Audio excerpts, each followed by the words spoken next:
வஞ்சனைகள் தீர்ப்பதெப்போ? இந்த கூந்தல் முடிவதப்போ? தீர்ப்பதெப்படா?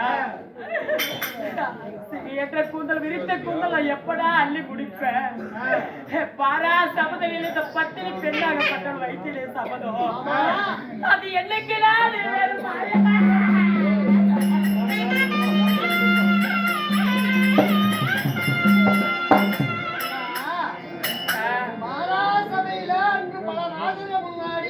கூந்தல் என்னைக்கு முடிய போறீங்கயா?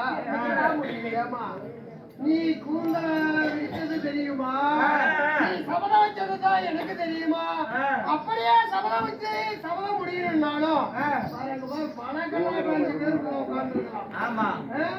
அவங்ககிட்ட சொல்லு, ஒட்டல்லாத ஒருத்தன் உன்னுடைய சபதத்தை முடிச்சு கொடுப்பான். என்கிட்ட சொன்னா நான் என்னமா செய்ய முடியும்? ஒண்ணும் தெரியாதுன்னா நீ சபதம் வச்சது தெரியுமா? தெரியாது. இல்ல நாங்க சபையில நடந்ததுதான் எனக்கு தெரியும். எனக்கு தெரியாது. நீ வச்சது மனதுக்கு எப்படி தெரியும்? பாத்துட்டா பாருங்க. அண்ணா இத பாருங்க, ஞாபகம் இருக்குதா இல்லையா? என்னது? 10 ரூபாயா? என்னமா அது புடவையில முடிச்சு போட்டு வச்சிருக்கிறேன், அதுதான் தெரியுது. அண்ணா 1வது வனத்துல நீங்க என்னைக்காவது நீ சூதுக்கார கண்ணே, சூழ்ச்சியா பேசுறது மாயக்கார கண்ணு, மதிமோசம் செய்வேன்னு எனக்கு தெரியும். என்கிட்ட விளையாடுறது உனக்கு வேலையா போயிடுச்சு. ஆனா அண்ணா 1வது வனத்துல உன் சபதத்தை நான் நிறைவேற்றி தரமான்னு எனக்கு சத்தியம் பண்ணி கொடுத்தியே. அப்போ இந்த சூரிய வனத்துல அப்பொழுது ஒரு கல் எடுத்து நான் முடி போட்டு வச்சு அந்த முடிச்சுதான் இது நடப்புக்குதான் இல்லையா? நடப்புக்குதா இல்லையா? இருக்க இருக்க நினைப்பு கொஞ்சமா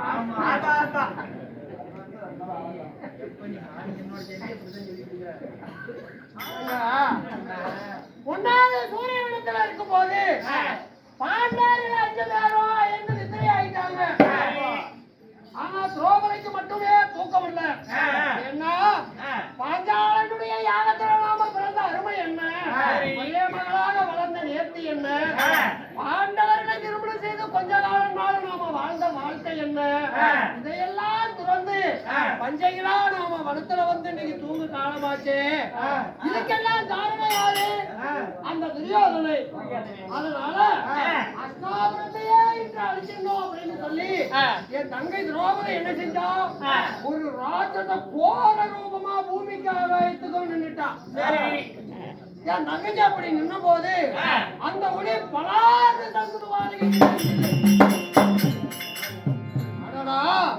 இன்னைக்கு விட்டா அஸ்தாபுரத்தை திரௌபதி அழிச்சிருவா.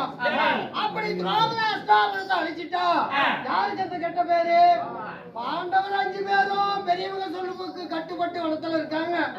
ஒரு பொண்ணா பிறந்தவா அஸ்தாபுரத்தை அழிச்சிட்டாலே அப்படின்னு சொல்லி என் தங்கச்சி கெட்ட பேர் வந்துருமே அப்படின்னு சொல்லி நாடு ஜோதிக்கு ஜோதியாடுன்னு தங்கச்சி பிடரி மையத்தை பிடிச்சி பிள்ளைக்கு என்னத்துக்கு இந்த புத்தி அடக்கு அப்படின்னு. அண்ணா கோபத்தை அடிச்சு சலந்தமாகணும்னா நான் ராஜசபையில வச்ச சபதத்தை நிறைவேற்றி தரணும்னு ஒரு சத்தியம் செய்யி அப்படின்னு கேட்டேன்.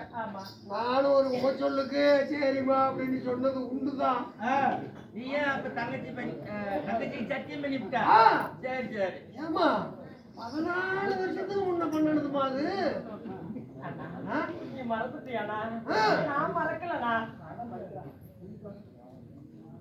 ஐயோ மறந்துட்டியா இல்ல ஞாபகம் வச்சிருக்கியான்னு தான் நானும் ஏற்கு மாறா பேசினேன். என்னமா முடிச்சு போட்டுக்கிறேன்? இதுதான் நீ சத்தியம் பண்ண கல்லு. ஆனா நாம மறந்தாலும் மறந்துடுவோம். அண்ணன் இப்படி ஏதோ ஒரு தந்திரமா கூட போயிடுவோம். அதனால அன்னைக்கு போட்ட முடிச்சு இன்னும் நான் உட்காந்து கிடக்குறேன். முடிச்சு போறதுல கெட்டிக்காரியா அன்னைக்கு போட்ட முடிச்சு இன்னும் இருக்குது. அதனால உனக்கு சபதம் என்னைக்கு நிறைவேறணும்னு நீ கேட்கிற. ஆனா தர்மராஜா சொன்னதை பார்த்தா சபதம் நிறைவேற போறது இல்ல. நாடு கேட்க போ. நாடு கொடுத்தா பாரு, நாடு கொடுக்க மறுத்தா திரௌபதியும் தம்பிமார்களையும் கூட்டிட்டு வனத்துக்கே போறேன். சண்டை சச்சரவு எதுவும் வேண்டாம் மாமாங்கிறான் பெரிய மனுஷன். எனக்கு நாடு வேண்டாம், நகர வேண்டாம், சபதம் நிறைவேறணும் எனக்கு போதும். உனக்கும் சபதம் நிறைவேறணும். ஆமா, மறு நகரமெல்லாம் தேவையில்ல. வேண்டாம். சரியா அன்று ஒன்னாவது சூரியவனத்திலே உனக்கு செய்த சத்தியத்தின்படி உன்னுடைய சபதத்தை நிறைவேற்றி கொடுக்கறது உன் அண்ணனுடைய வேலை. ஆகட்டும் கவலைப்படாம இரு, இன்னும் கொஞ்ச காலத்துல உன்னுடைய சபதத்தை நிறைவேற்றி தரேன். ஆகட்டும் அண்ணா. அம்மா இங்க வா. நீங்க 5 பேரும் வர்றீங்க, ஆசா பாசமா பேசுறீங்க. அண்ணன் வந்திருக்கிறாங்க, நீ வர்ற, மாமா வந்திருக்காங்க, மற்ற 4 பேர் வர்றாங்க, பேசுறாங்க. வந்த விஷயம் என்ன மாமான்னு கேக்குறாங்க. அந்த கடிச்சான் சில்லறை வேலை செய்யற பையன். அவன் வர்றா, எட்டி பார்க்கலாம், உடனே உள்ள பூந்துக்கிறான். வர்றா, எட்டி பார்க்கலாம், உள்ள பூந்துக்கிறான். கடிச்சான் கடிச்சான் கடிச்சான்பா, கடிச்சான். கடிச்சான்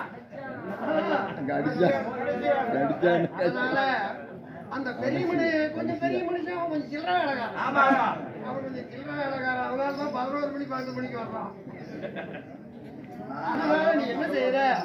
பகவான் உன்னுடைய வருகைக்காக எதிர்பார்த்திருக்கிறாருங்க. நீங்க அனுமதி கொடுத்தா வந்து உங்களை பாக்குறாரா அப்படின்னு கொஞ்சம் சொல்லி அனுமதி வாங்கிட்டு வருவியா? அனுமதி அந்த பெரிய மனுஷன் கொடுத்தா தான் நான் போய் பார்க்கணும். அப்படியே ஆகட்டும். சரிம்மா, வர சொல்லு. என்னுடைய வரியை எடுத்து சொல்ல. ஆகட்டும்.